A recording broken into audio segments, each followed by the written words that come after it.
Bonjour à tous, aujourd'hui podcast avec Axel. Comment ça va Axel? Très bien, merci. Et toi? Ça va très bien. Alors dis-moi, toi tu es français mais tu vis à l'étranger, c'est ça? Exactement, je vis à Sofia, la capitale de la Bulgarie. Ok, ça fait combien de temps? Ça fait le mois prochain, ça va faire 1 an. Ok, ça va, tu te plais là-bas? Ouais, franchement, il y a une petite communauté française sympa sur place, donc c'est cool, ça fait voir un peu de monde. En France, j'étais à Dijon, donc assez isolé. Et Ouais. d'être dans une plus grande ville avec deux, trois mecs qui font des trucs en ligne, ça fait plaisir. On n'est pas au Il y a, niveau de la Thaïlande ou de Dubaï, mais il y a déjà une progression. il y a quelques gens, ouais. Et il y a plus de gens, il y a plus de Français en Bulgarie à Sofia que à Dijon, quoi. Il y a plus de Français.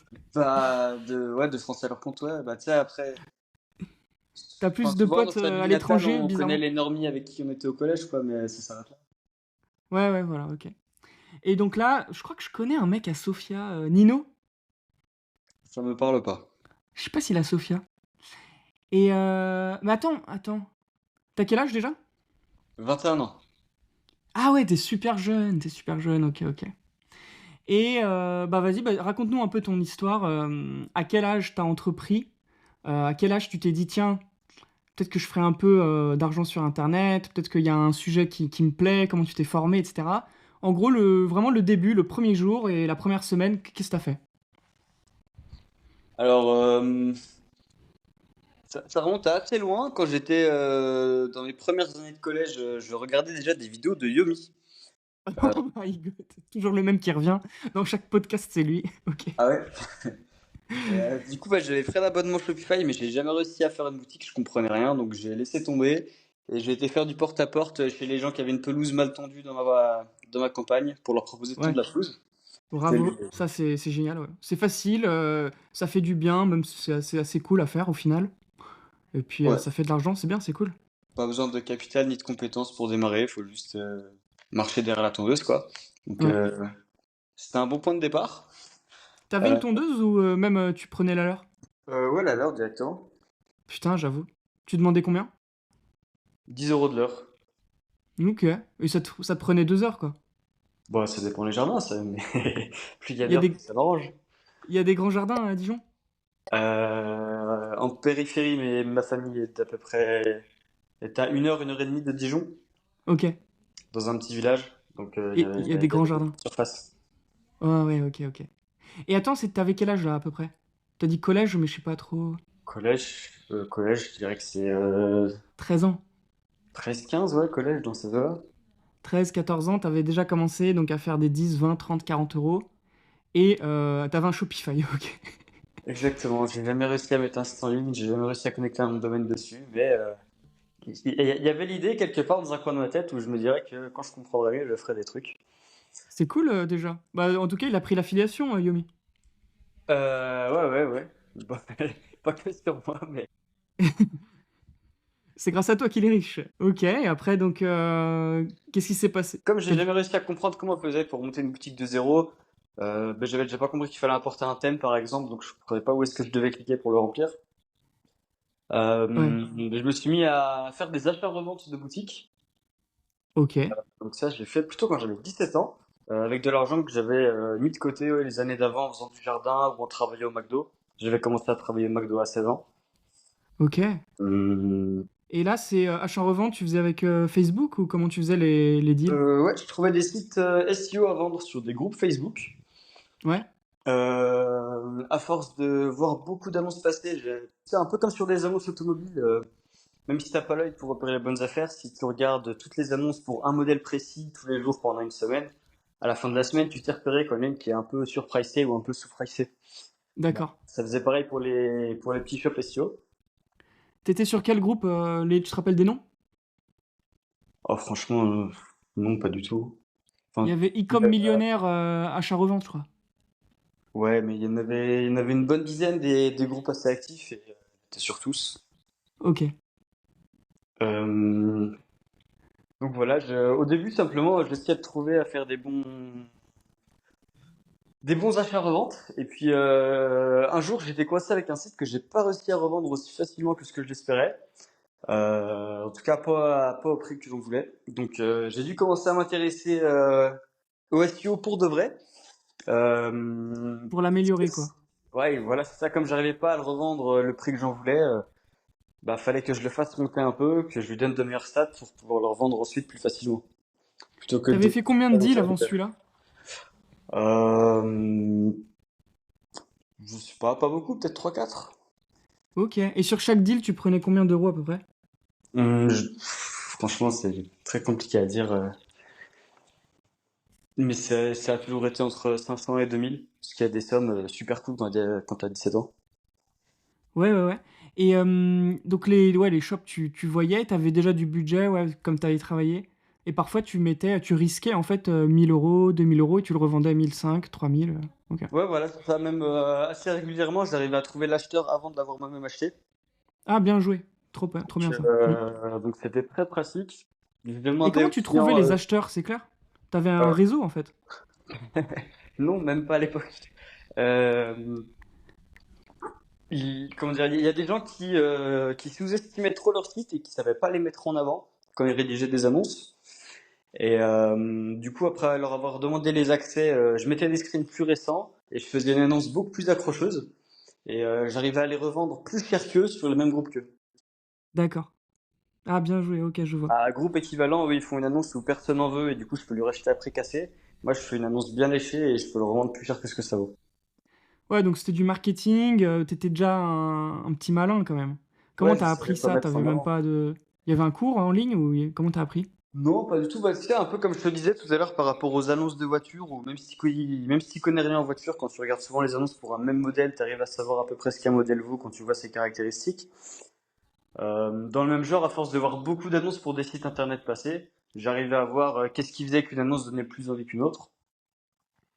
Euh, et, et aussi la manière de présenter les éléments, tu vois, par exemple, si tu as un site qui convertit très peu, bah tu peux dire si le vendeur c'est un débutant, tu peux lui dire ouais mais ton site il convertit rien, il est moche, donc je te le reprends un peu moins cher parce que je vais devoir payer quelqu'un pour faire une repasse dessus.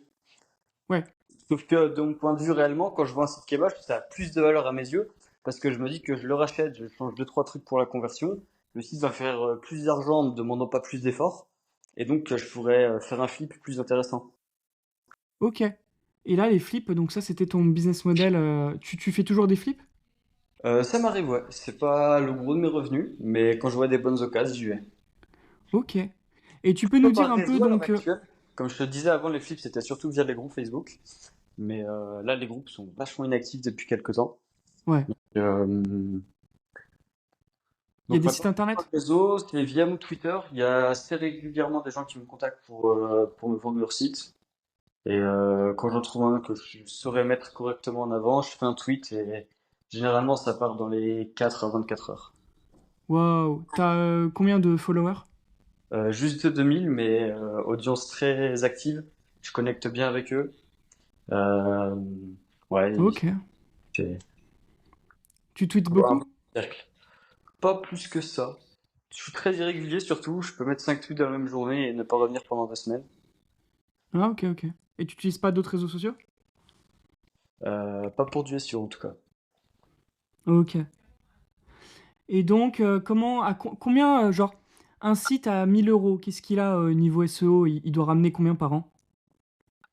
1000 € valeur de revente? Ouais. Bah, 1000 € franchement, t'as rien. Ok. Enfin, Donc un si, ça site à dépend de 10 ta 000 euros. position marché, tu vois, mais un site à 10 000 €, c'est un site sur lequel tu peux espérer avoir déjà 500 € par mois de profit. Ok. Par contre, il y a un truc à savoir, c'est que souvent quand les personnes parlent de profit, c'est des gens qui payent pas la TVA parce qu'ils sont en auto-entreprise ou parce qu'ils ont des LLC. Donc pour ceux qui Hmm. payent la TVA, faut plutôt s'attendre à ce que ça passe aux alentours de 400. Ok. Euh, Typiquement, les valorisations des e-commerce, moi ça m'intéresse de racheter aux alentours de 12 fois le bénéfice mensuel. Et je Ok. dirais que le marché est plutôt autour des 18 fois à l'heure actuelle. Ok. Donc il y a toujours 6 fois de marge, 6 mois de marge, quoi.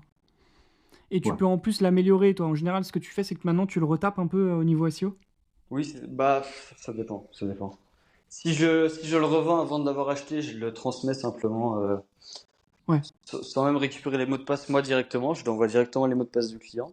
enfin le mail du client par exemple pour envoyer un accès WordPress s'il y a Ouais. besoin, le mail du client pour lui mettre un accès Shopify ou un accès Stripe ou autre. Par contre, si c'est un site que je rachète avant de revendre, là oui, j'ai des trucs à retaper dessus. Donc, le but, c'est quand un minimum d'heures de travail passées sur le site, plutôt si tu apportes un maximum de plus-value. Donc, sur des sites qui ont du volume de visite, ça va être par exemple améliorer la conversion de fiches produits. Euh, Si je vois que le gros du trafic du site internet vient du blog et que les pages de blog mettent pas en avant les produits, bah c'est dommage, donc faut en parler plus.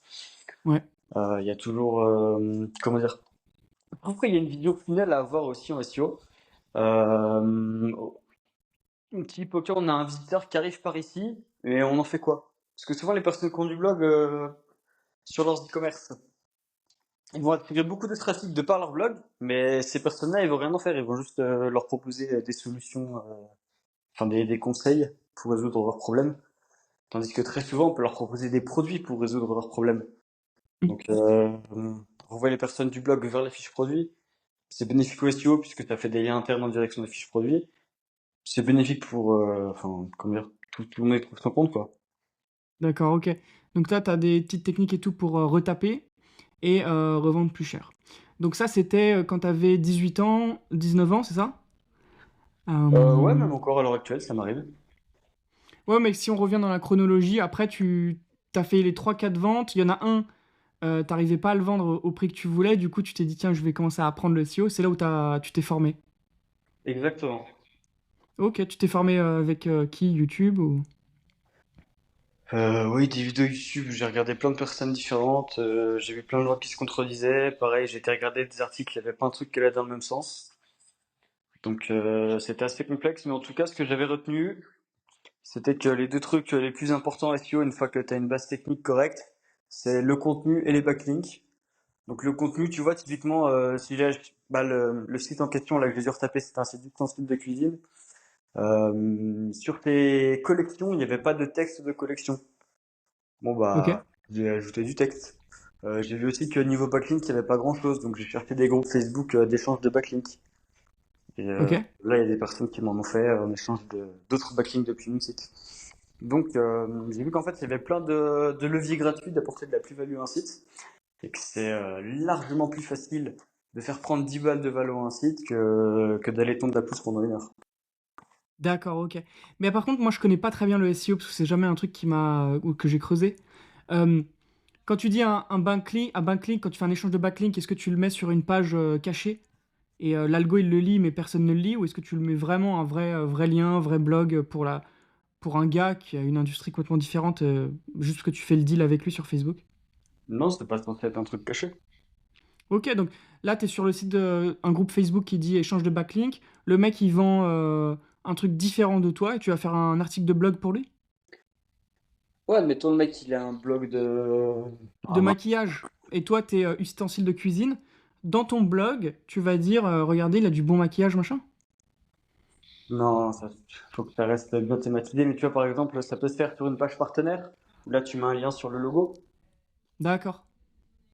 Mais Ok, tu dis sinon, nos les partenaires. liens dans les articles, ouais, faut éviter de faire des articles hors sujet. Sinon, là, tu détruis ta conversion pour les personnes qui vont voir ton blog. Ouais, mais après, tu peux le cacher, non? Ça se cache pas. Ouais. Genre, il y a aucun bouton qui mène à ce lien, à ce site, mais je sais pas, hein. Ça peut se faire, mais c'est pas clean. Google aime pas. Ok, ok. Là, c'est parce que je connais rien, hein, c'est pour ça que je te pose ces questions. Au niveau des backlinks et tout. Mais sinon, les meilleurs backlinks, c'est les journaux, non? C'est ça? Ça dépend. En résumé, la plupart des questions, tu peux y répondre par ça dépend, mais il n'y a pas de règle générale, il y a que des avis différents. Moi, mon avis perso, c'est que les journaux, c'est très bien puisque ça dure dans le temps, tandis que les blogs, vu que c'est souvent avec des textes IA pourris pas relus, ça saute. Donc, ouais, je préfère largement le lien depuis un journal. Ok. L'avantage aussi d'avoir des liens depuis une journée, c'est qu'après, tu peux les afficher sur ta home, vu dans tel magazine. C'est pas mal Ouais. pour l'assurance. Bah ouais, c'est super bien. Et t'as Medium aussi, non? Medium, c'est assez compliqué. Les anciens comptes arrivent à indexer leur page et les nouveaux n'arrivent pas à les indexer. Donc, moi, perso, je peux pas. Ce que j'appelle l'indexation, c'est la... la prise en compte de la page par Google. Ouais. Lorsqu'une page est indexée, il la met donc dans son index. Il la prend en compte pour les calculs de transfert de puissance d'une page à l'autre. Euh, donc si tu fais une page qui n'est pas indexée parce que ton web medium est tout neuf, elle n'aura pas d'intérêt. Ok, je vois. Est-ce que moi je crois qu'on peut indexer plus rapidement son site juste en faisant un test my page rapidité par Google, non ça? J'avais pas entendu ça, mais possible. En gros, comme tu testes la page, et bah Google au lieu de mettre un mois à passer sur le robot qui passe sur ton site, moi je fais le test my page et dès le premier jour, genre en fait il le prend en compte, je crois. Ou je sais pas. Je suis pas sûr, hein. Ok, intéressant, j'essaierai. Mais je sais pas du tout. Ok, donc là on est en quelle année? T'avais 18 ans à peu près. Donc là t'as travaillé sur le site, t'as réussi à le revendre? Oui, finalement, j'ai réussi à le revendre et c'est là que j'ai fait mon plus beau flip à l'époque. Ok. Euh, Puisque j'avais pu lui donner de la plus-value plutôt que de simplement espérer trouver quelqu'un qui me le rachète trop cher pour ce que c'est. Ouais. Et c'était assez motivant. Donc à ce moment-là, j'étais en école de commerce. C'est laquelle? Elle s'appelait ECM Dijon. C'est une école, je pense École pas de la moutarde. bien, mais je veux pas les dénigrer publiquement non plus. Mais grosso modo, j'étais refusé de partout sur Parcoursup parce que j'avais fait mes 2 dernières années de lycée pendant la période Covid. J'étais jamais en cours. Et donc Ah. c'était une école où j'étais pas très regardant sur les dossiers. Et, du moment que tu pouvais payer les frais d'inscription, c'était bon. Euh, Et tu travaillais bien là-bas ou tu y allais pas trop? Pas énorme, non.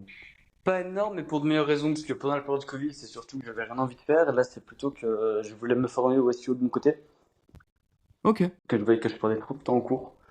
Et, euh, et donc, quand j'étais encore scolarisé là-bas et que j'ai réussi à revendre ce site-là en faisant une jolie plus-value, je me suis dit, ok, bah, tu sais quoi, j'arrête l'école et je me trouve un taf de SEO directement. Ok. Euh, Là, j'ai trouvé un taf de SEO salarié Ok. Où ça? dans une entreprise qui fait des bandes de recharge pour voitures électriques à Lille.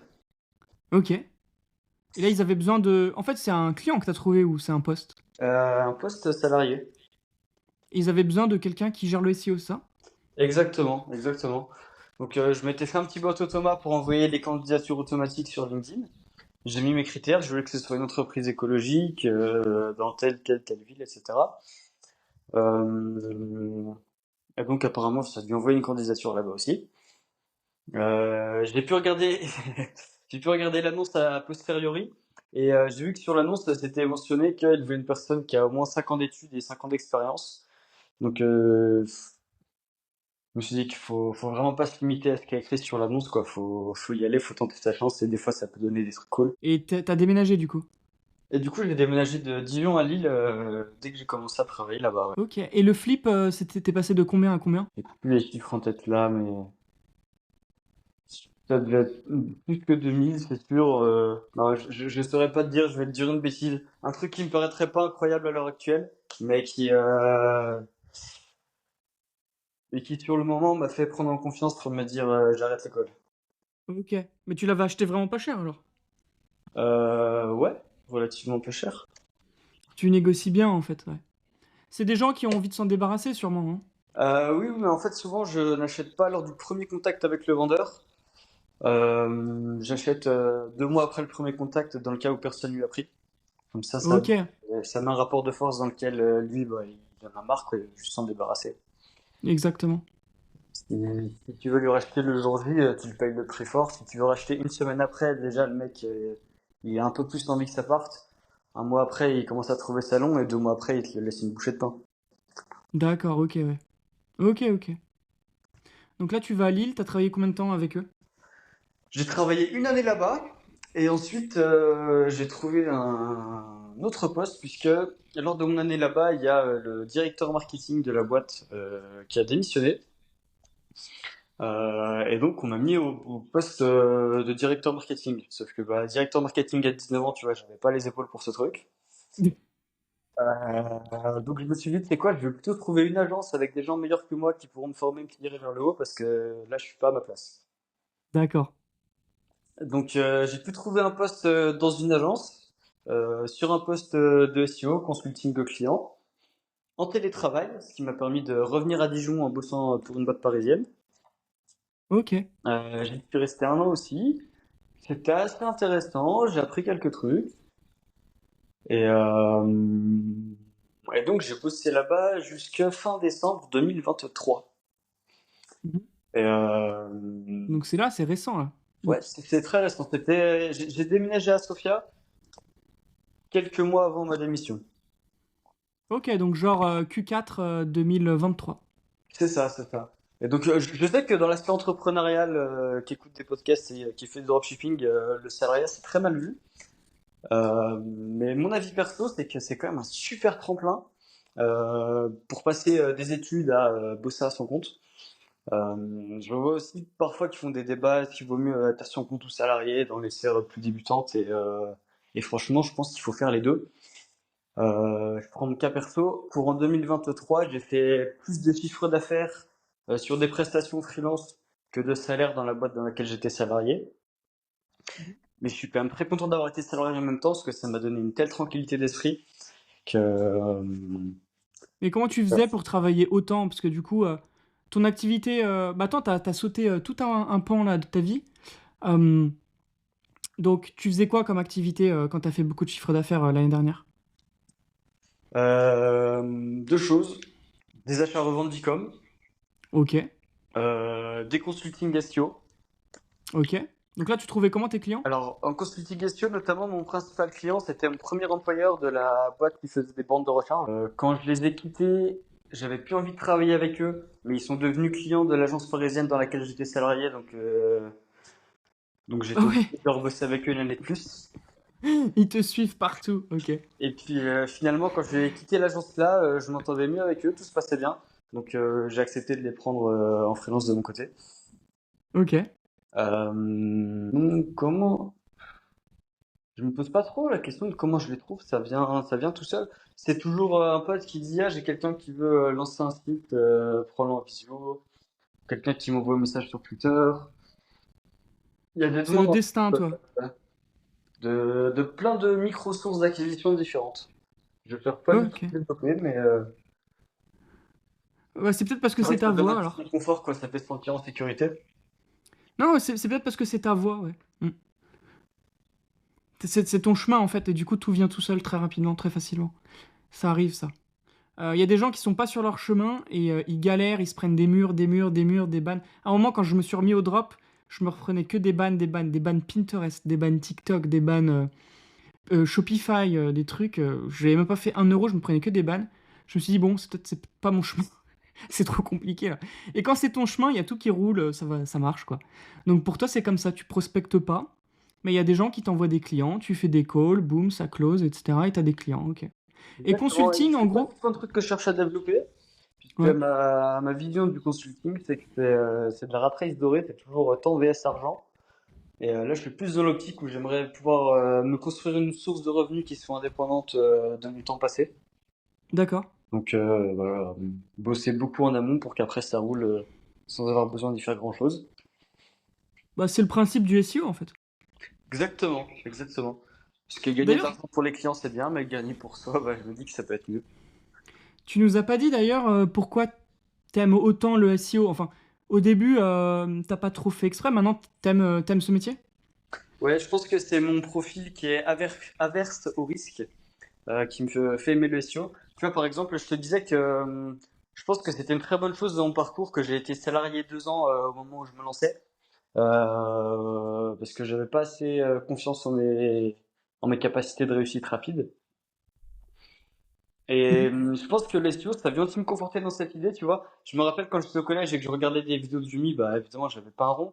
Et je me disais, mais si je lance des ads, c'est sûr et certain qu'elles vont pas marcher et je vais juste perdre de l'argent. Du coup, la question c'était, comment je peux réussir à faire des ventes sans dépenser d'argent en acquisition? Donc là, SEO. c'est comme ça que j'ai découvert la solution, c'était faire du SEO. Tu ajoutes des produits sur ta boutique, tu mets des textes et puis ça fait du trafic tout seul, quoi. C'est magique. Ok, donc est-ce que tu peux nous parler un peu plus de tes boutiques? Combien tu mets de fiches produits sur une boutique en général? Je regarde ce que fait la concurrence et j'essaie de faire mieux qu'eux sur tous les points.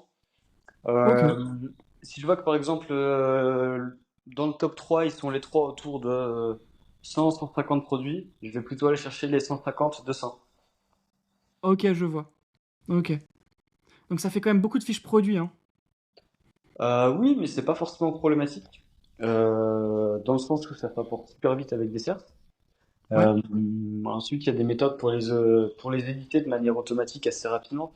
Par exemple, depuis Shopify, on peut faire un export des produits, on le met sur Google Sheet. Après, il y a des applis type GPT-4 Sheet qui permettent de dire, en te basant sur le titre du produit, rédige-moi la description produit. Ça te fait un truc qui est super clean, mieux que ce que je peux faire manuellement, pour être honnête. Et Sérieux? t'as juste à le remporter dans l'autre sens, tu t'es fait 200 fiches produits en 2 heures. Attends, tu m'as dit c'est quoi? GPT quoi? GPT-4 Sheet, Ah ok. ça te fait connecter une API ChatGPT directement sur Google Sheets. Ok. C'est magique, le petit conseil du jour. Ok, donc toi tu fais des ventes sans dépenser un euro, quoi. Quasiment, ouais. Après, il y a toujours sur des niches où il y a un peu plus de concurrence, il faut acheter des backlinks par exemple. Ok. Là tu Il y passes a du par quel... prêt API, c'est pas très cher, mais c'est toujours payant. Il y a l'abonnement Shopify, c'est pas très cher, mais c'est toujours payant. Mais Et les backlinks, c'est quoi la technique? il y a des plateformes qui vendent, qui sont spécialisées dans l'achat-vente de backlinks. Donc, tu as des listings de plusieurs milliers de sites. À chaque fois, tu peux voir tel site, il fait tant de trafic, il a telle et telle métrique SEO, et il est à tel prix. Après, tu fais ton shopping, tu vérifies que les métriques n'ont pas été trafiquées avec des outils SEO, et tu essaies d'en avoir pour ton argent, mais c'est une sacrée jungle. Ah, ok, il y a beaucoup de triches. Ouais, ouais, beaucoup, beaucoup, beaucoup. Il y a eu un moment où je faisais des prestations de manipulation de métriques pour des vendeurs de liens. Donc, j'ai Wow. conscience de tous les trucs assez dingues qui peuvent se faire. Mais du coup, ça fait de moi un bon acheteur à l'heure actuelle, puisque je sais quoi éviter. Ouais, c'est ça. Quand on a connu la Dark Force, on connaît, on peut être dans la light. On On ne se sait fait mieux plus s'en arnaquer. protéger après. Mhm. Ok. Ok, donc en 2023, tu as réussi à faire combien de chiffres d'affaires avec tes prestats? 2023, j'ai fait entre 30 et 40 000 euros de chiffre d'affaires en prestation. Ok. Ouais, Et j'avais un salaire de 1 800 euros net mensuel. ouais, donc tu as fait Donc, plus. ouais, j'ai fait entre une fois et demie et ouais, autour de une fois et demie, peut-être un petit peu plus mon salaire. Ok, mais du coup, tu trouvais du temps le soir ou parce que tu étais en télétravail, tu avais du temps? Je tentais le travail, mais en vrai, c'est un rythme très compliqué. Je suppose que j'ai dû faire un burn-out. J'ai encore du mal à employer ce terme parce que c'est pas un psychologue qui me l'a confirmé. Mais je me réveillais devant mon ordi et je me couchais devant mon ordi et je décollais d'ordi peut-être 1 heure par jour pour me faire à manger. J'allais plus au sport, j'allais plus en course. J'avais des boutons partout. C'était Euh, fatigant, ouais. des... Ouais, des fois, je sortais de ma chambre. Je devais passer par le salon pour aller dans la cuisine pour prendre mon petit-déj. En passant par le salon, je vois mon ordi sur la table. J'ai les larmes aux yeux en voyant l'ordi. Donc, je pense Ouf. que si j'étais pas en burn-out, j'étais vraiment pas loin. Euh, Ce qui a fait que c'était un très très court rythme pendant une année. Surtout qu'on le sait tous, les juniors dans les agences, on leur donne des charges de travail pas tenables. Euh, Surtout en télétravail. Enfin, t'as sûrement dû voir sur LinkedIn, les boîtes en télétravail, ils te font des trucs très bullshit, genre on n'est pas là pour traquer tes horaires, on veut juste que le travail soit fait, mais nanani, nanana. Moi, je voyais ça d'un très bon œil. Je me disais, ouais, c'est super, on veut juste que tu sois efficace dans ta production et on va pas te faire chier si tu commences ta journée à 8 ou à 9. Mais En fait, ils regardent si tu pointes, je sais pas, il y a un meeting à 8 heures ou quoi. non, Il y non, non, a... en fait, C'est Slack. le côté opposé de la médaille, c'est qu'on te dit on traque pas tes horaires, on veut juste que le taf soit fait, mais en fait, on te donne 2 fois plus de taf et on sait très bien que ça tiendra jamais dans tes horaires. Ok. Et donc, c'était quoi, toi, ton taf pour cette agence? T'avais ce client? Ah oui, du coup, t'avais Consultation. ton... Comment? Consultation, donc j'avais un petit portefeuille de clients que je devais gérer. Euh, Ok. donc il y avait des vidéos avec eux, des échanges mails, des suggestions. Le point que j'aimais pas trop, c'est que j'avais toujours l'impression qu'on était là pour prendre un max de thunes aux clients et que Et qu'en fait, c'était un peu une vision Churn and Burn où on doit prendre un max à chaque client, le client se barre, mais c'est pas grave parce qu'il y a des commerciaux qui font de l'acquisition et puis ils en rendent des nouveaux. Ouais. Je suis plutôt, en perso, tu vois, je suis plutôt dans une optique. Je vais essayer de facturer le moins possible au client dans un premier temps. Il va voir l'effet boule de neige et il va rajouter et c'est comme ça que je gagnerai plus au long terme plutôt que de voir le crème au début. Tu vois, par exemple, on pouvait vendre des audits à 3000 euros. Euh, Qu'est-ce qu'on mettait dans les audits? On mentionnait l'hébergeur, le CMS, la base de données, mais qu'est-ce qu'on en a à faire, quoi? C'est pas ça la problématique actuelle. Euh, donc du coup, maintenant que je peux faire des audits en verso, au lieu de devoir facturer une semaine de taf pour le faire, parce que je mentionne énormément de trucs inutiles pour faire un dossier bien chiadé avec des jolis PowerPoint, mes audits, ça va plus ressembler à un enregistrement de moi facecam, euh, qui navigue sur le site et qui dit ça va pas, ça va pas, ça va pas. Il faut le changer de telle et telle manière. Ça donne beaucoup plus de valeur en beaucoup moins de temps. Et donc, comme on facture au temps passé, c'est beaucoup plus intéressant pour le client. Ouais, c'est un Loom. Ouais, par exemple. Ok. Attends, je t'avais fait un audit, non? C'est à toi que j'avais fait un audit? Pas que je me souvienne. Pas SEO, hein, mais CRO. Enfin, de site, quoi. Sur quel site? C'était des bains gelés. Non, c'est pas moi. Ah non, mais il habite aussi dans ta ville, je crois. Comment il s'appelle? Moi, c'est Tu sais, les plutôt bains à glace? aux problématiques féminines, mais c'est Ok. la mode, par exemple. Ah ok. Attends, c'était qui habite aussi à Sofia? C'est des bains de glace, là. Bon, bref, c'est pas grave. Ok, donc tu fais des looms. Et là, t'as combien de clients à peu près? En fait, avec l'agence, plus les tiens, donc... Ouais, en fait, et j'aime pas trop mettre des abonnements aux clients. Je préfère. Alors, je sais que c'est une très mauvaise approche en business, mais c'est une approche qui me convient mieux niveau éthique. Je peux pas te dire j'ai X clients et je suis full, parce que je mets pas d'engagement mensuel à mes clients. Mhm. Je fais en sorte que mes clients soient les plus autonomes possible. Que quand je donne une reco, j'ai pas besoin de négocier 4 heures pour qu'elle passe. Donc, ce qui fait que je bosse qu'avec des clients qui ont confiance en ce que je leur dis. Qui m'appellent quand ils ont des besoins spontanés, je leur donne les clés pour continuer à avancer, et après ils avancent. Ok. Ouais, c'est ce que je fais aussi. Moi, je fais que des one-shot. Comme ça, il n'y a pas d'abonnement et tout, ouais. Mais du coup, et businessment parlant, c'est beaucoup moins bien parce que t'as pas de vue, de vision sur le long terme. Ouais, c'est ça. Euh, Là, mon mois d'août sera probablement 4 fois inférieur à mon meilleur mois de 2024. Ouais, ouais, bien sûr, parce que personne travaille, ouais. En août. Et ok. Et t'as combien de clients avec l'agence à peu près?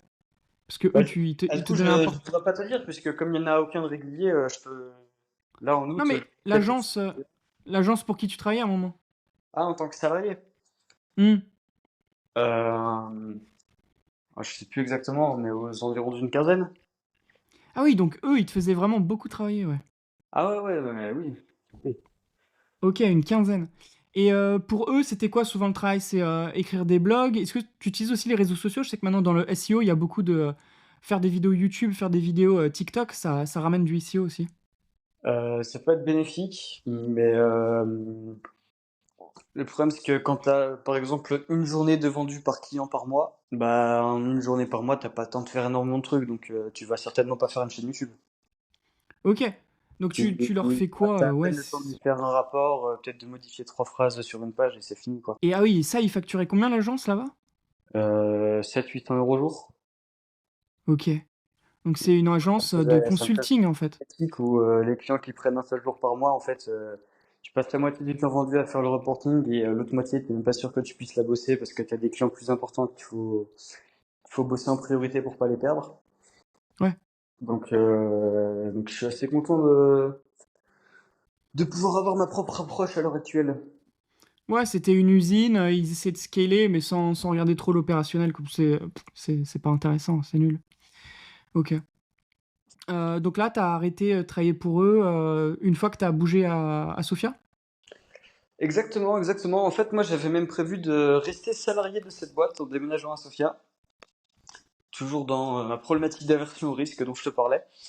Je m'étais dit, vaut mieux que je reste salarié, puis je continue ce que je fais en freelance, un peu comme un freelance. Et en fait, ils m'ont dit non, mais c'est trop compliqué niveau déclaration, jours fériés, congés payés, retraite, etc. Donc, si tu vis à l'étranger, il faut que tu démissionnes.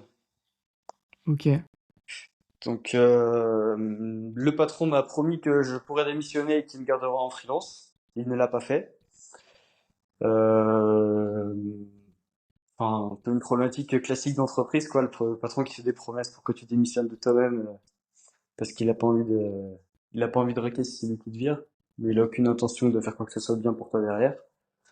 Ouais. Et le Euh, patron, c'est un jeune? non, pas du tout, pas du tout. Parce qu'on dirait un mec qui scale un peu à la jeune français, quoi. Ok. Non, mais il a bossé dans des très grands groupes, genre LVMH, donc il sait comment on la met à l'envers à ses employés en quelque sorte. Il en a beaucoup des employés et des clients? Bah, via l'agence, ouais, ça tourne quand même, ça tourne. Waouh. Il y a Ok. peut-être une vingtaine, trentaine de personnes si on compte ceux en interne et ceux en externe. Ouais, et les 20 personnes, elles ont 15 clients. Ouais, dans ces eaux-là. Ouais, ouais, donc il a énormément de clients, 300. Et t'as pas un site e-com en ce moment? Si, là, je bosse. Bah, j'évite de donner les URL, je sais pas qui tombera ici, mais j'ai des e-com, ouais. Et là, mon objectif, c'est de réduire au maximum les prestations. Enfin, non, l'inverse. Mon objectif, c'est plutôt de faire marcher les e-com au maximum pour pouvoir vivre plus des e-com et moins des prestations. Ok. Ouais, parce que tu veux avoir de plus en plus de temps pour toi, en fait.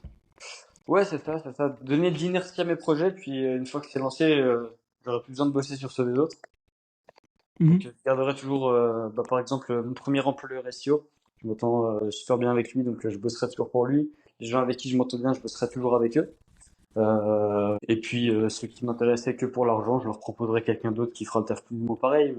Mais voilà, j'oublie pas l'humain dans mes prises de décision et je vais pas arrêter de bosser avec des boîtes avec lesquelles je m'entends bien en les laissant sans solution. Ouais, bah tu peux toujours former quelqu'un et puis qu'il fasse le travail.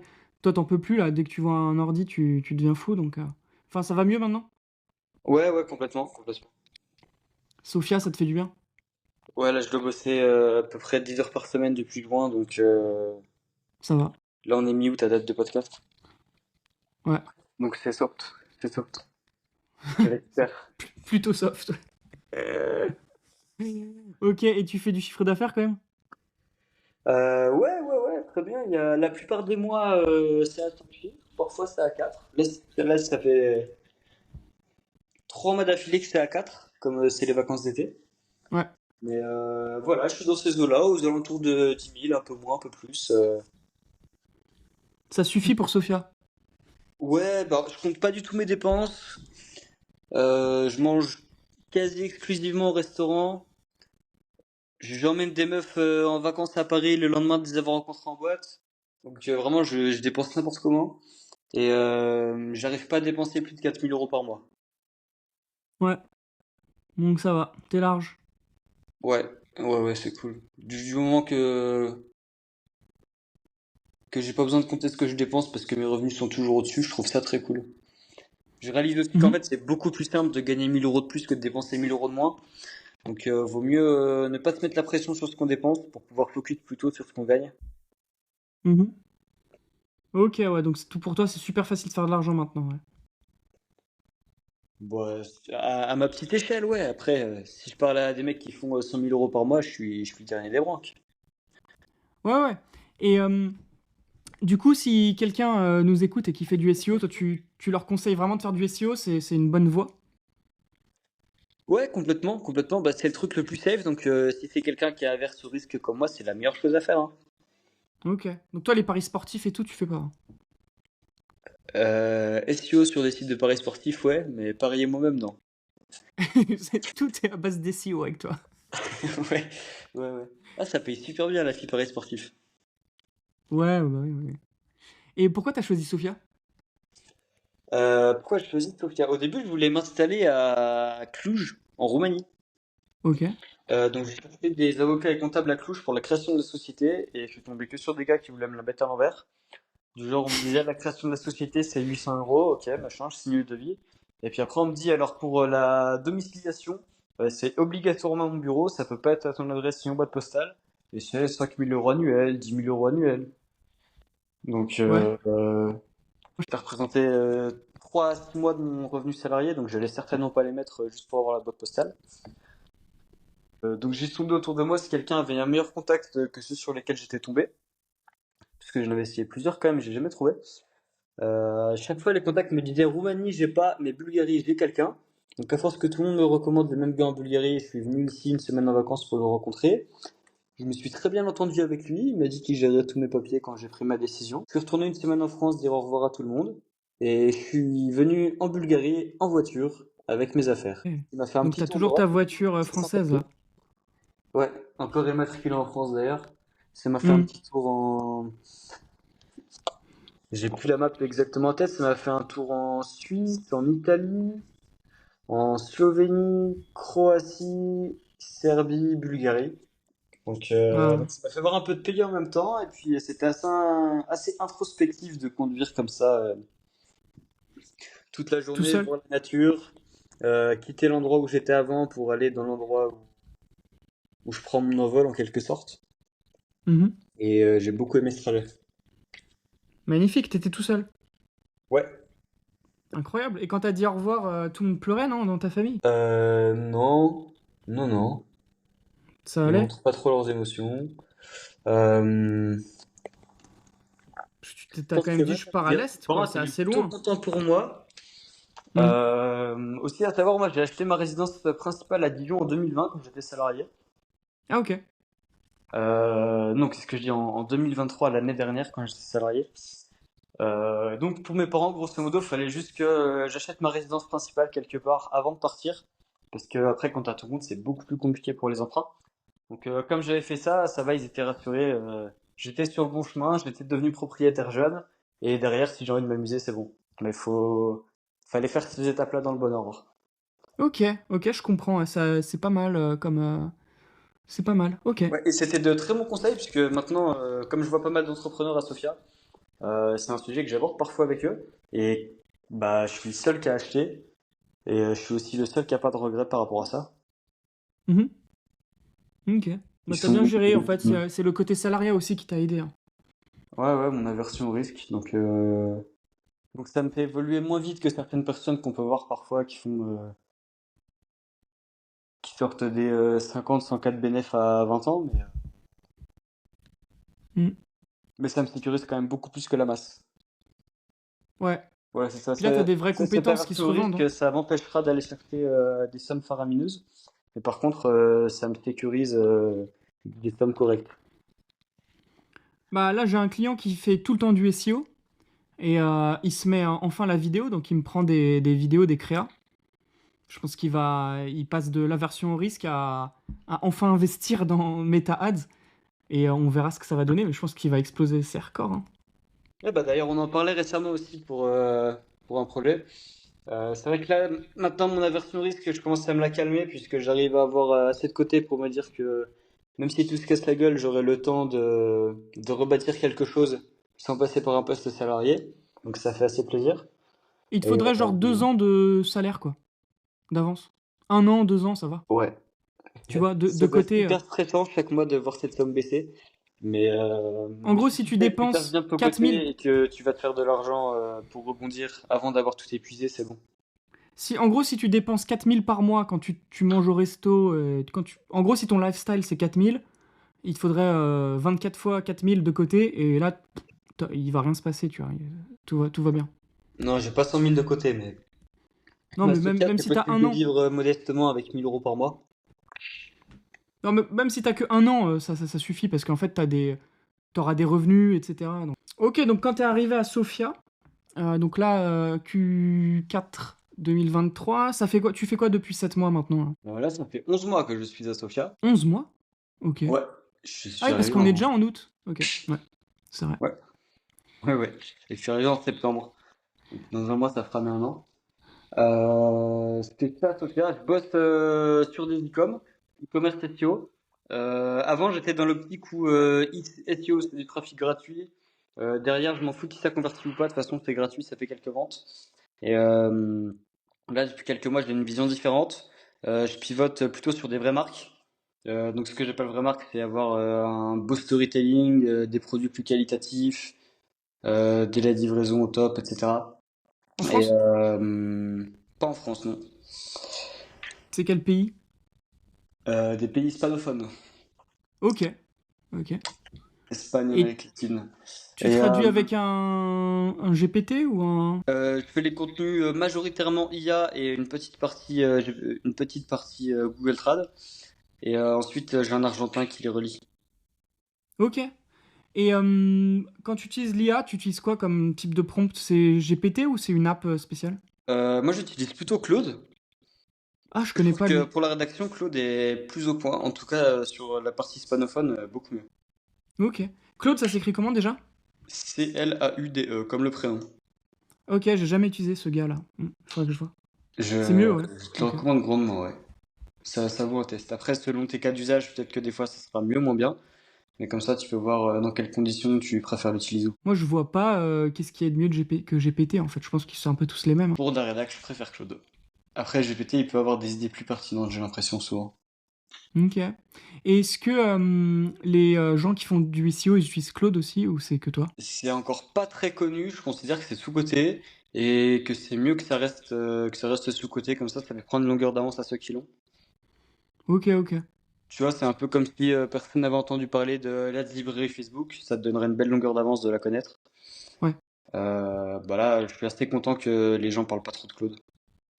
Ok, bah tu viens d'en parler là. On a 5000 écoutes par jour.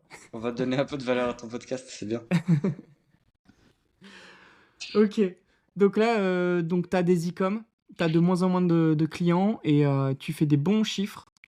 Il y a combien de recherches sur Google par mois? C'est comme ça qu'on fait ouais, pour savoir en SEO sur tes sites? Combien de clics par mois? Ouais, c'est ça, ouais. Non, de recherche Google, ça. Honnêtement, j'en ai aucune idée. Tu sais, quand Bah, t'as 200 produits avec des volumes entre 0 et 500, je ok. sais pas du tout. Non, parce que je sais que les gens en SEO, c'est ça qu'ils font quand ils cherchent une niche. Ils vont dire, voilà, il y a 25 000 recherches sur Google de ce type de produit, etc. Ok, je Ça- vois ce que tu veux dire. Ouais, sur les gros mots-clés principaux de collection, je dois être autour de 10 000 sur une principale. Ok. Et tu trouves que c'est assez, ça? Je pense que les outils voient faux et que c'est plus. Ah, ok, ok. Donc ça te suffit. Parce que ça, tu peux espérer combien de ventes, combien de chiffres d'affaires avec... tu arrives à être page 1 et en numéro 2 ou t'es toujours... il y a toujours un Amazon ou quelqu'un devant? Non, Amazon, c'est pas très puissant. Au contraire, Amazon, on aime bien regarder les mots-clés sur lesquels il se positionne, puisqu'on sait qu'on peut le devancer facilement. Si Amazon se positionne, ça veut dire qu'il n'y a pas de site bien thématisé en SEO qui a été créé encore, Ok, donc quand tu et dis tu se peux le positionne, détrôner. c'est top 1, quoi. Tout en haut. Ouais, si tu vois que tu as Amazon dans le top 3, c'est que il n'y a pas de... Comment dire, Google cherche à proposer des sites mieux thématisés aux utilisateurs. Donc s'il Oui. propose Amazon, c'est qu'il a vraiment personne à proposer. Ce qui fait que tu as des positions faciles à aller prendre. Ouais, mais quand tu dis top 3, c'est-à-dire qu'il y en a quand même deux devant. Est-ce que les deux devant, ils sont peut-être forts, eux? Comment tu vois s'ils sont forts ou non? Si c'est Cdiscount, c'est pas mieux qu'Amazon. Ok. Si c'est un vrai site qui fait autorité, qui a des réseaux sociaux super développés, etc., tu sais que tu ne le devanceras pas. Ou alors faut que tu fasses un minimum autant d'efforts. Ok, je vois. Donc là, tu t'y vas même pas, quoi. Tu dis, je change de... Tu trouves un autre produit, ouais. Non, ça dépend, ça dépend. Tu peux très bien gagner ta vie en étant deuxième sur toutes tes requêtes parce que la première place est déjà prise partout. Mhm. Ok, donc même si t'es deuxième, t'auras un peu de trafic et un peu de conversion. Ouais, complètement. Mais ouais, mais le mec, il a déjà tous les réseaux sociaux et tout. Tu vas prendre des miettes, quoi. Forcément. C'est pour ça que là, je suis plus dans l'approche où j'essaie de construire des vraies marques plutôt que des sites qui juste se positionnent et convertiront mal et n'auront rien à proposer.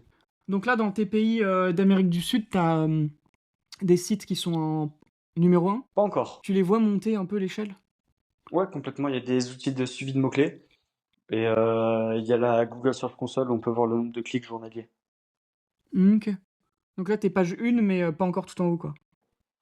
C'est ça, c'est ça. Et ça rapporte quand même de l'argent. Ouais. Ouais, c'est En dingue, hein. sachant qu'il y a à peu près autant de clics sur les 3 premiers résultats que sur les 7 d'après.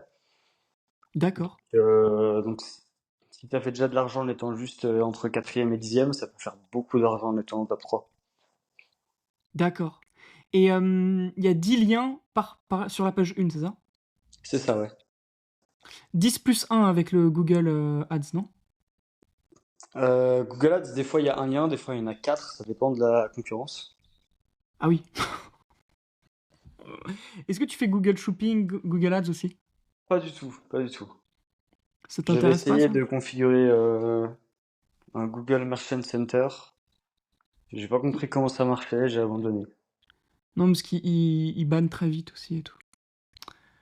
Ok, et du coup en SEO, c'est quoi le meilleur thème Il faut que ça aille très vite, non? Grosso modo, il n'y a pas vraiment de meilleur thème, ça dépend de ce que tu as envie de faire niveau design pour ton branding.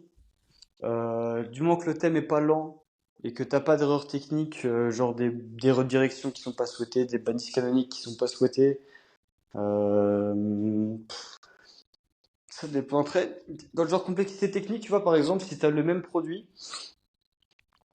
comment tu veux organiser ta fiche produit? Si tu as le même produit en bleu et en rouge, par exemple, Ouais. est-ce que tu as envie d'avoir ton URL de base, quand tu cliques sur bleu, ça te met un paramètre point d'interrogation bleu dans la barre de recherche, ou point d'interrogation rouge dans le sens opposé? Ou est-ce que tu as envie d'avoir deux URL en brut où il n'y a pas de custom dans la barre de recherche quand tu cliques dessus?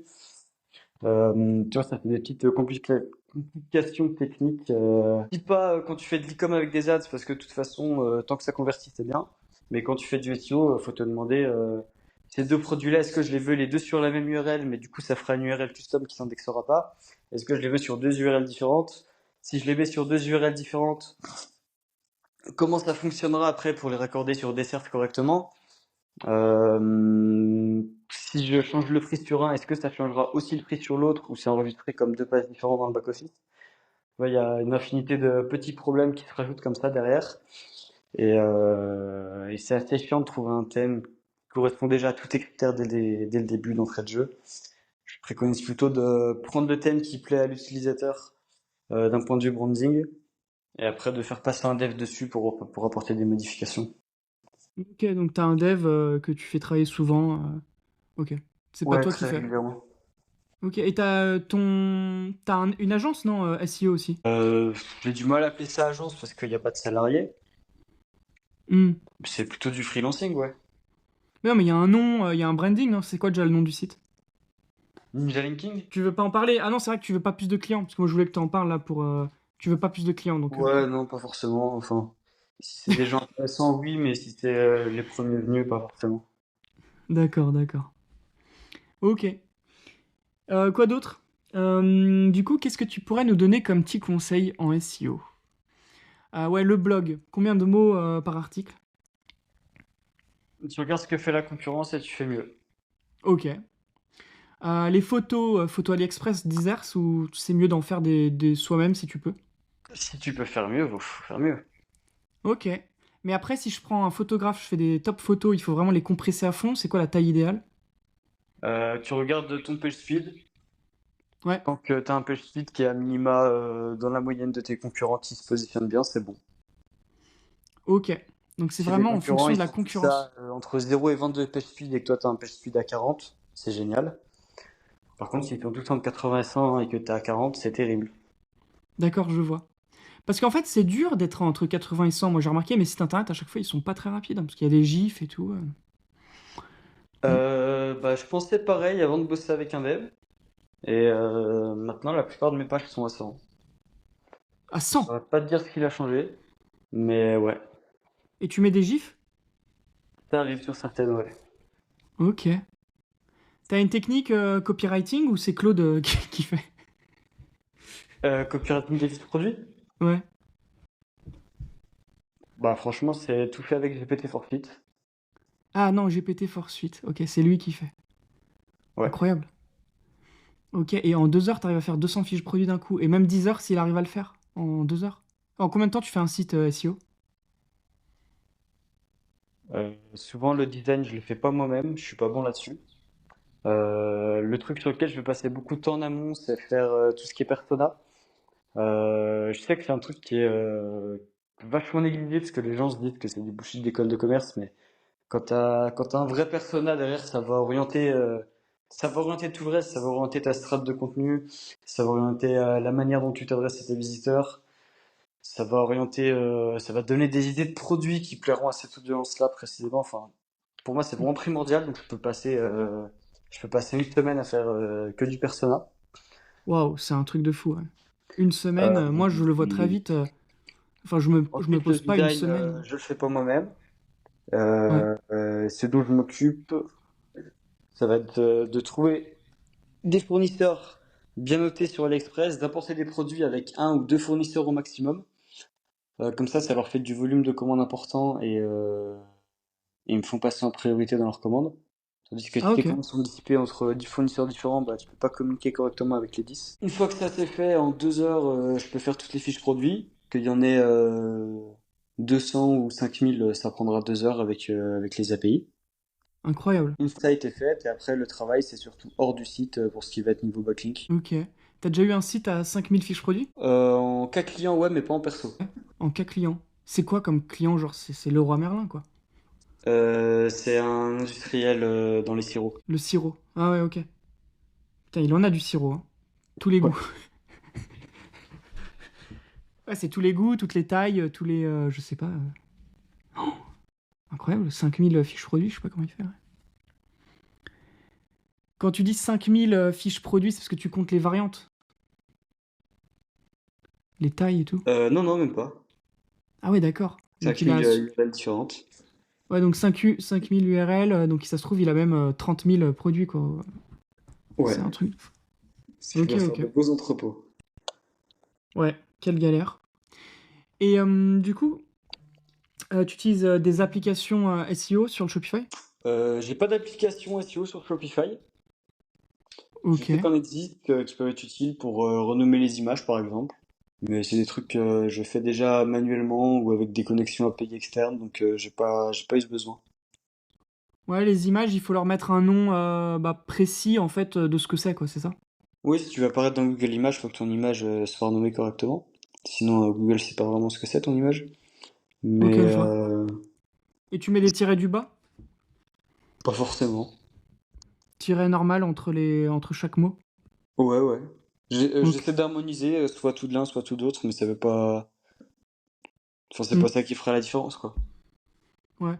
Non, pour que les gens Enfin, comprennent, parce que joli. moi je connais un petit peu ça, c'est en gros, bah, le produit, c'est une photo d'un pinceau pour maquillage blush. En gros, il faut tout écrire en toutes lettres pour que Google il arrive à le mettre dans Google Images quand les gens tapent ça, quoi, en fait. Exactement. Si tu lui dis pas, il devine pas. Est-ce que tu sais s'il y a beaucoup de gens qui tombent sur Google Images, puis cliquent et arrivent sur ton site, ou c'est surtout sur Google Search normal? Alors moi, comme je fais des sites relatifs à la mode, il y a une belle part de Google Images. D'accord. Et je pense aussi qu'il y a une belle part de marché à aller chercher sur les réseaux sociaux. J'en occupe pas encore, mais c'est prévu. Mhm. Alors un truc à savoir dans la Google Search Console, donc qui sert à traquer les clics SEO, la plupart des gens ne regardent que les clics depuis la SERP, donc depuis le top 10 des résultats, mais c'est aussi possible de regarder les clics depuis Google Images spécifiquement. Donc Ok. dans les paramètres, quand on arrive sur les courbes, il y a des paramètres, je me rappelle plus le nom, c'est peut-être type de média et à côté c'est 3 derniers mois, admettons. En cliquant sur type de média, on peut sélectionner si on veut voir les clics sur les SERP ou les clics sur Google Images. Hmm. À savoir aussi, Shopify a fait une mise à jour il y a quelques mois. Avant, pour avoir un sitemap image, il fallait faire des manipulations de dev soi-même. Et maintenant, c'est intégré d'office sur tous les thèmes. Ah, cool. Ok. Ça, c'est important, ça. Oui, c'est utile. C'est utile. Ok. Et WordPress, c'est pas conseillé par rapport à Shopify pour le SEO? Ça met plus de temps à décoller un WordPress, dans le sens où WordPress, c'est beaucoup plus facile de faire des automatisations pour faire du spam. Et c'est gratuit, donc il y a des gens qui font des millions de WordPress, des milliards de WordPress de spam pour faire du spam, pour booster d'autres sites. Donc ça attire pas la confiance de Google au premier abord, tandis que si t'es un Shopify, tu auras sa confiance plus rapidement, puisque si t'es un Shopify, c'est que tu payes un abonnement, donc t'es pas là pour faire du spam. Ok, ouais, ouais. C'est quoi en fait faire du spam? Mettre des contenus pourris à grosse échelle, par exemple. Ok. Et Google, il aime pas ça, les contenus pourris, ouais. Exactement. Et est-ce que tu regardes un peu quand même ce qui se passe sur Yahoo, Bing, etc. Absolument pas. Donc c'est tout Google, hein. Absolument pas, ouais. Peut-être dans Shopify, on peut voir d'où provient la première visite d'un utilisateur. Ouais. Et j'ai jamais vu un seul utilisateur qui venait de Bing ou de Yahoo. Ça vient toujours de la recherche naturelle Google.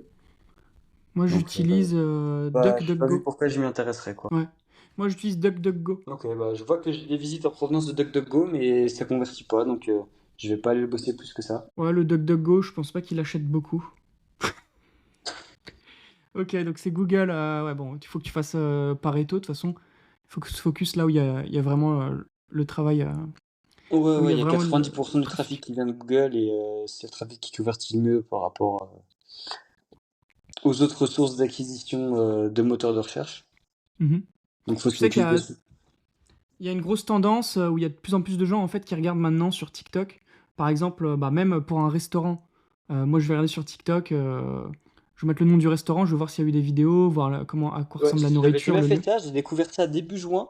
Je suis parti en vacances avec une copine qui prévoit tous ses voyages avec TikTok et franchement, on est allé dans des super endroits qu'on n'aurait jamais trouvé autrement.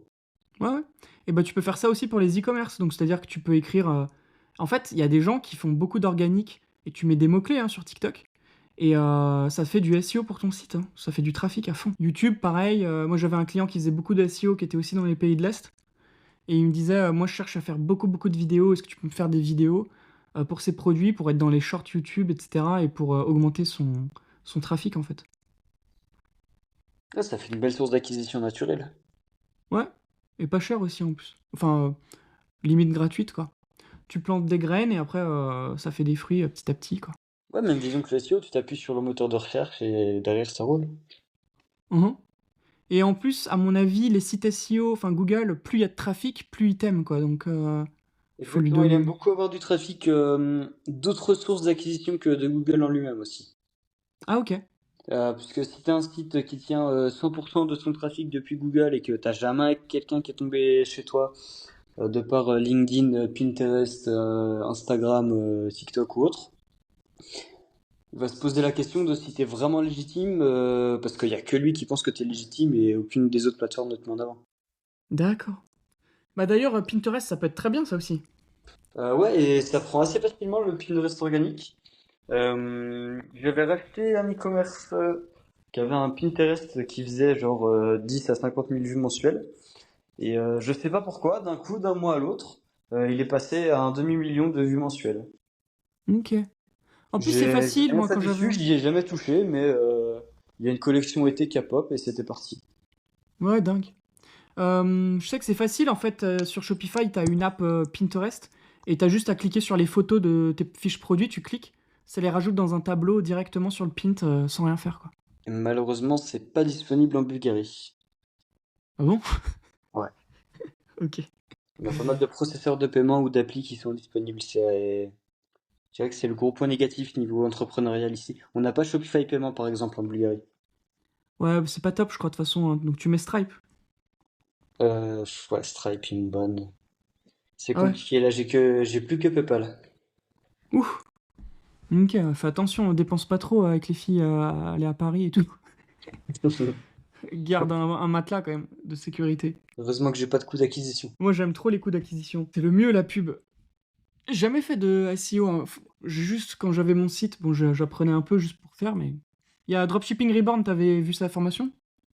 Non, mais je connais pas mal de gens qui avaient démarré avec lui et qui revendaient leur site une bouchée de pain, il y avait des belles affaires à faire. Ah, ok. T'as Les mecs, ils la avaient méthode passé. Snowball. T'avais vu Je crois ça? que j'avais vu ça, ouais. En gros, il s'était Dans associé une avec un newsletter. autre qui faisait plutôt du méta, et comme en fait, il mettait les deux compétences ensemble, il disait que ça faisait comme une boule de neige, quoi. T'as du gros SEO plus du trafic payant, les deux ensemble, ça faisait quelque chose, quoi. Ouais, c'est clair, encore plus à l'heure actuelle. Alors du trafic d'autres sources d'acquisition, c'est précieux. Mhm. En fait, Google se rend compte que les backlinks, finalement, c'est pas si dur que ça à manipuler. Il y a plein de gens qui font des échanges, il y a plein de plateformes qui font leur business en proposant de vendre des backlinks. Par contre, ton traf Instagram, tu peux pas le faker aussi facilement que tu pourrais faker un achat de backlink. Hmm. Mais si Google, il voit que c'est un échange, il voit que le lien, il est dans les deux sens, peut-être qu'il le met pas autant en valeur que si c'était un vrai backlink que dans un sens, non?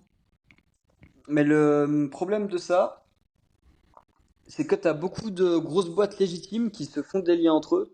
Et donc, si tu te dis, ces liens-là, je leur donne plus aucune puissance, bah, tu vas endommager des grosses boîtes alors que ton but c'était d'endommager les spammers.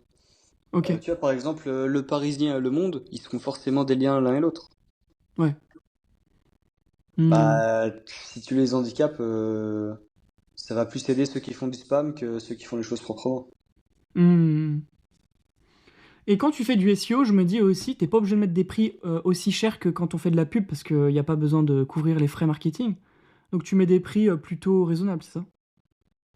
Ça dépend le positionnement.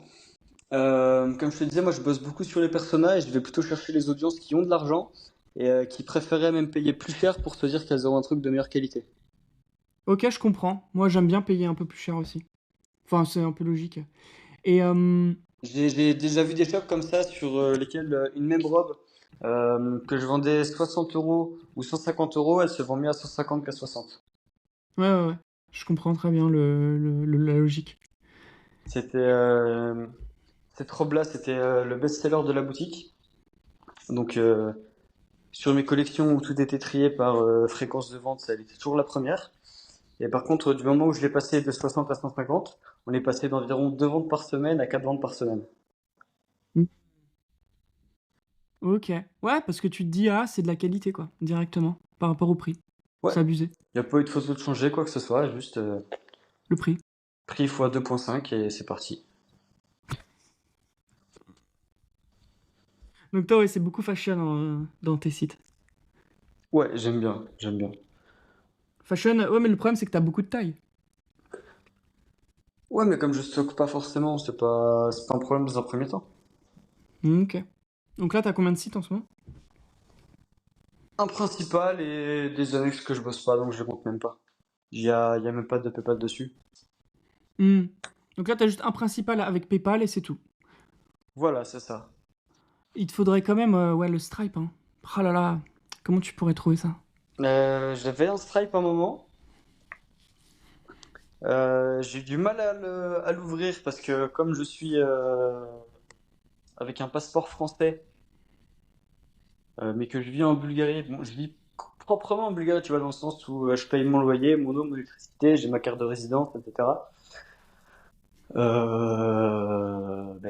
Ils appréciaient pas trop, mais j'ai quand même réussi à faire valider le compte. Et là, premier paiement qui passe sur la boutique, c'est avec une carte frauduleuse. Donc ils ont pas cherché à comprendre plus. Il y avait trop de warning pour eux, ils m'ont fermé. Ah merde, pas de chance. Ok. Y a quoi d'autre comme alternative? Ah ouais, j'ai beaucoup cherché, t'inquiète pas, mais il y a rien. Hmm. Que des options qui sont pas disponibles pour les boîtes bulgares.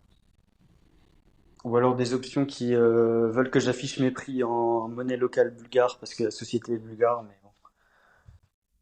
Je vais pas vendre à des Argentins en affichant les prix en leva bulgare, quoi. Et pourquoi tu ferais pas une LTD de Londres pour avoir Stripe? Parce que je sais que j'ai fait un podcast hier avec un gars qui habite en Guyane française. Il a dit qu'il pouvait pas avoir de Stripe de là-bas. Et il a fait une LTD, du coup, c'était le seul moyen. Il me semble pas que ce soit clean fiscalement parlant. Ah ouais? Si je rencontre un avocat qui saurait le faire de manière propre, j'y réfléchirais. Enfin, je serais même ouvert à l'idée si l'avocat dit que c'est propre.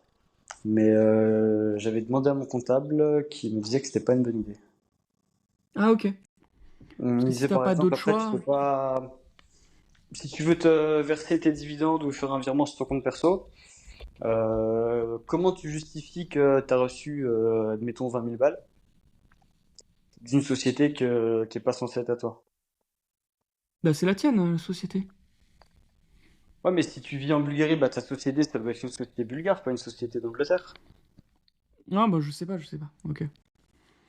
Du coup, bah il faudrait peut-être que tu déménages là en fait, si t'as Je pas sais de pas, je Stripe. me plais bien ici, mais Y a pas pour un pays l'instant, c'est pas un frontalier trop gros problème, je verrai après.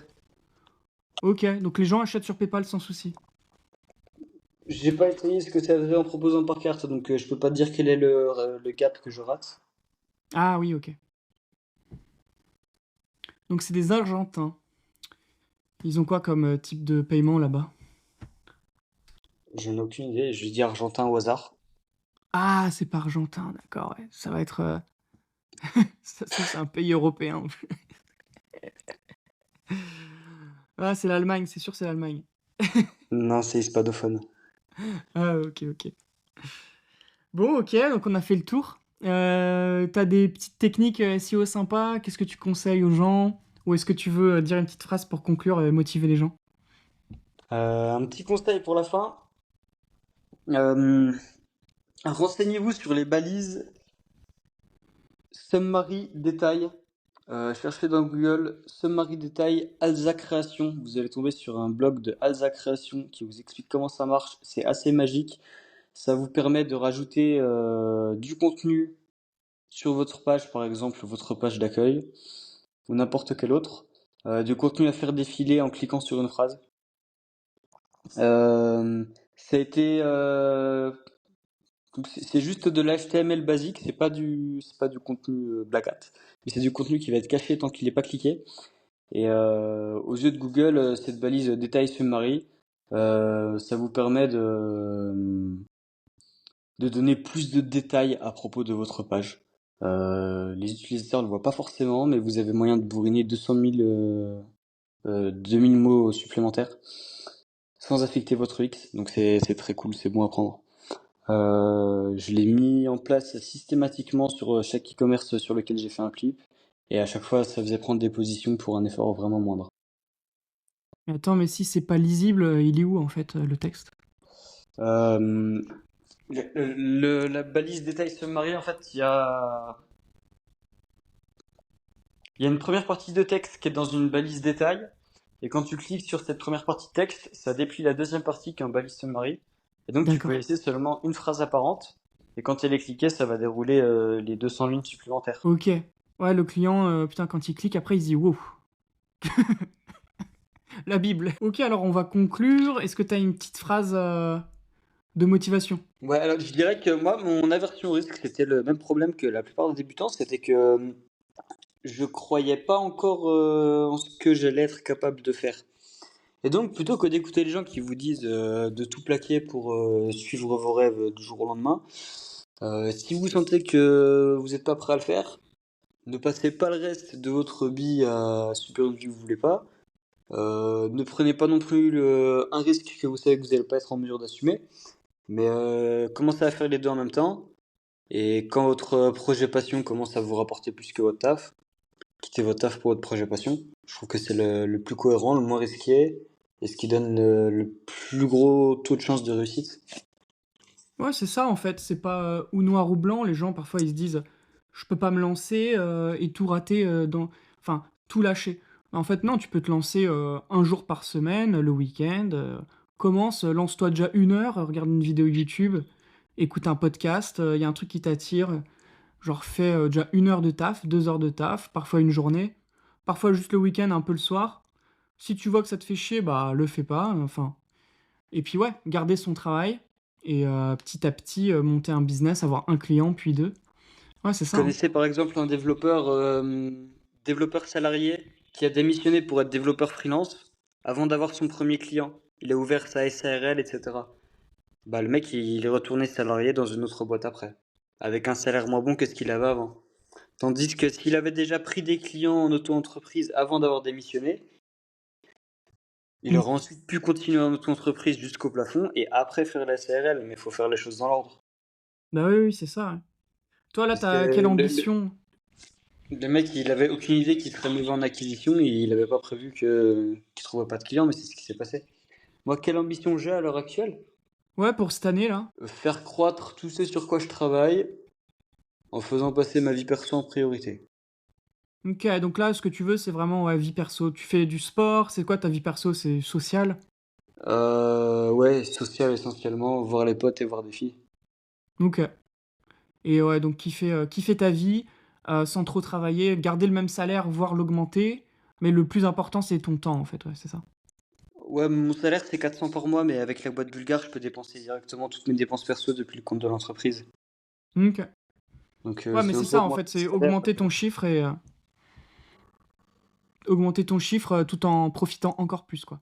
Donc là, bah, t'es sur la bonne voie, tu travailles que 10 heures par semaine ouais, par semaine en ce moment. Ouais, c'est Donc cool. C'est ça va, cool, c'est quoi. très bien. C'est de temps en temps 2-3 heures par jour, ça va, hein. Ouais. Je vois les collègues avec qui j'étais en école de commerce, là, ils sont en vacances d'été, et puis après, ils vont faire 2 années de bullshit supplémentaires pour sortir à 1800 par mois. Exact. Franchement, je regrette pas d'être passé par où je suis passé. Bah bravo. Tu vois, t'as fait les bons choix.